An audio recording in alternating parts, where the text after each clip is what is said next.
এখানে মোবাইল চোর ধরা পড়ছে। এখন দেখেন পুলিশের কাছে দিয়ে দেওয়া হবে।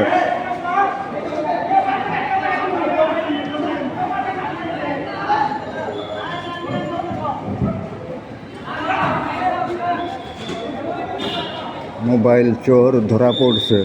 মসজিদ থেকে 5টি মোবাইল ফোন চুরি করছে।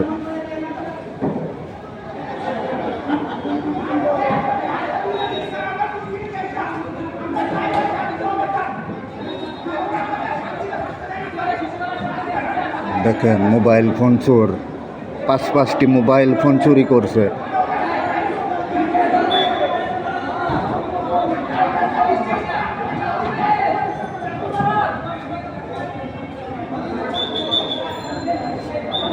এখন সেনাবাহিনীর লোকের হাতে